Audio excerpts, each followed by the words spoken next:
Computing શબ્દ સાંભળીને જ લાગે છે ને કે બહુ જ જટિલ હશે, પણ સાચું કહું તો એવું બિલકુલ નથી. આખી દુનિયા ફક્ત 4 મુખ્ય પાયા પર ટકેલી છે. તો ચાલો આ 4 પાયા શું છે એને એકદમ સરળ રીતે સમજીએ અને જાણીએ કે આ કમ્પ્યુટર આખરે છે શું. પણ એ પહેલાં એક સવાલ. ક્યારે વિચાર્યું છે કે જ્યારે આપણે કમ્પ્યુટરનું પાવર બટન દબાવીએ છીએ ત્યારે અંદર ખરેખર શું થતું હશે? આ એક નાનકડો સવાલ જ આપણને એક સાદા મશીનથી લઈને એની અંદર છુપાયેલી અનંત શક્તિતાઓ સુધીની એક મજેદાર સફર પર લઈ જશે. તો ચાલો આ સફર શરૂ કરીએ. કોઈ પણ મોટી વસ્તુની શરૂઆત એના પાયાથી થાય છે, બરાબર? કમ્પ્યુટિંગમાં પણ એવું જ છે. તો આપણી આ સફરનો પહેલો પડાવ અને પહેલો પાયો છે કમ્પ્યુટરના ભૌતિક ભાગો, એટલે કે એના કોમ્પોનન્ટ્સ. જો બધી શરૂઆત છે ને અહીંથી થાય છે, હાર્ડવેરથી. આ એ બધી વસ્તુઓ છે જેને આપણે ખરેખર જોઈ શકીએ છીએ, અડી શકીએ છીએ, જેમ કે પ્રોસેસર, મેમરી, મધરબોર્ડ. એકદમ સરળ ભાષામાં કહીએ તો આ કમ્પ્યુટરનું શરીર છે, એનું ભૌતિક અસ્તિત્વ. એટલે સમજવાની વાત એ છે કે હાર્ડવેર ખાલી જુદા જુદા ભાગોનો ઢગલો નથી. ના, એ તો આપણા આખા ડિજિટલ અનુભવનો પાયો છે. જો આ ભૌતિક ભાગો જ ન હોય તો આપણી આ ડિજિટલ દુનિયાનું કોઈ અસ્તિત્વ જ ન હોય. પણ વિચારો, એકદમ શક્તિશાળી એન્જિન હોય પણ એને ચલાવવાવાળો જ કોઈ ન હોય તો? બસ એના જેવું જ છે. દુનિયાનું સૌથી સારું હાર્ડવેર, પણ જો એને સૂચનાઓ ન મળે તો એ માત્ર એક શક્તિશાળી ખોખું બનીને રહી જાય છે. એને દિશાની જરૂર પડે છે. આને આ રીતે સમજીએ તો એકદમ સહેલું થઈ જશે. જો હાર્ડવેર એ કમ્પ્યુટરનું શરીર છે તો સોફ્ટવેર એનું મગજ છે. શરીર તાકાત આપે છે, પણ મગજ એને કહે છે કે એ તાકાતનો ઉપયોગ ક્યારે, ક્યાં અને કેવી રીતે કરવાનો છે. બસ આ જ છે હાર્ડવેર અને સોફ્ટવેરનો સંબંધ.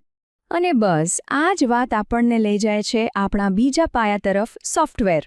એ તત્વ જે પેલા શક્તિશાળી ખોખામાં એટલે કે હાર્ડવેરમાં પ્રાણ પૂરે છે. આપણે રોજિંદા જીવનમાં જે કાંઈ પણ કરીએ છીએ, બરાબર? કોઈને મેસેજ મોકલવો, કોઈ ફિલ્મ જોવી કે પછી કોઈ જરૂરી ડોક્યુમેન્ટ બનાવવું, આ બધું જ સોફ્ટવેરને કારણે શક્ય બને છે. એ જ આપણને હાર્ડવેરની અસલી શક્તિનો ઉપયોગ કરવા દે છે. તો ટૂંકમાં કહીએ તો સોફ્ટવેર એટલે સૂચનાઓનો એક સેટ જે કોઈ ચોક્કસ કામ કરવા માટે બનાવવામાં આવ્યો હોય. એને હાર્ડવેર અને આપણી વચ્ચેનો એક પુલ પણ કહી શકાય, જે ટેકનોલોજીની બધી જ જટિલતાને આપણા માટે એકદમ સરળ બનાવી દેશે. સારું, તો હવે આપણી પાસે એક કમ્પ્યુટર છે જે કામ કરે છે. એ ઘણું ઉપયોગી છે, એમાં કોઈ શક નથી. પણ એની અસલી તાકાત એ તો ત્યારે જ સામે આવે છે જ્યારે તે દુનિયાના બીજા હજારો લાખો કમ્પ્યુટર સાથે જોડાય છે. અને અહીંથી જ આપણા ત્રીજા આધારસ્તંભની શરૂઆત થાય છે. આ ત્રીજો પાયો એટલે નેટવર્કિંગ. આ એ જાદુ છે જે અલગ અલગ ઉપકરણોને એકબીજા સાથે વાત કરવાની, માહિતીની આપ-લે કરવાની અને સાથે મળીને કામ કરવાની શક્તિ આપે છે. જરા વિચારો કે આ એક આખી દુનિયાની વાતચીત છે. નેટવર્કિંગ એક અદૃશ્ય જાળ જેવું છે જેણે આખી દુનિયાના કમ્પ્યુટર્સ અને ડિવાઇસને એકબીજા સાથે જોડી રાખ્યા છે. અને એટલે જ આપણે પળવારમાં ડેટાની આપ-લે કરી શકીએ છીએ. એટલે સીધી ભાષામાં નેટવર્કિંગ એટલે એ પ્રક્રિયા જેના દ્વારા કમ્પ્યુટર્સ અને સર્વર્સ એકબીજા સાથે જોડાય છે અને વાતચીત કરે છે. આ જ જોડાણ છે જેણે ઇન્ટરનેટ જેવી અદ્ભુત વસ્તુને શક્ય બનાવી છે. આ બધું છે ને વીજળીની ઝડપે થાય છે. પણ સમજીએ તો ખાલી 3 સ્ટેપ છે. પહેલું, આપણું ડિવાઇસ એક વિનંતી મોકલે છે. બીજું, એ વિનંતી નેટવર્ક પર પ્રવાસ કરે છે. અને ત્રીજું, દૂર બેઠેલો કોઈ સર્વર એ વિનંતી મેળવીને ડેટા સાથે જવાબ આપે છે. બધું જ આંખના પલકારામાં. ઓકે, તો આપણી પાસે હાર્ડવેરનું શરીર છે, સોફ્ટવેરનું મગજ છે અને દુનિયા સાથે જોડાવા માટે નેટવર્કિંગ પણ છે. પણ આ બધાનો પૂરેપૂરો ફાયદો કેવી રીતે ઉઠાવવો? અને આ જ છે આપણો ચોથો અને છેલ્લો આધારસ્તંભ. આ બધા સાધનોનો કુશળતાથી ઉપયોગ કરવો.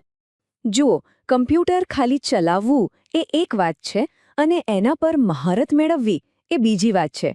આ જ નાનકડો ફરક એક સામાન્ય યુઝર અને એક પાવર યુઝર વચ્ચેનો તફાવત નક્કી કરે છે. આ વાત બધું જ કહી દે છે, નહીં? બસ થોડુંક વધારે જ્ઞાન અને એનાથી આપણે જે સુવિધાઓ ઉપલબ્ધ છે એનો અનેક ગણો સારો ઉપયોગ કરી શકીએ છીએ. અને પરિણામે સમય અને મહેનત બંને બચે છે. તો આ વધારાનું જ્ઞાન એટલે શું?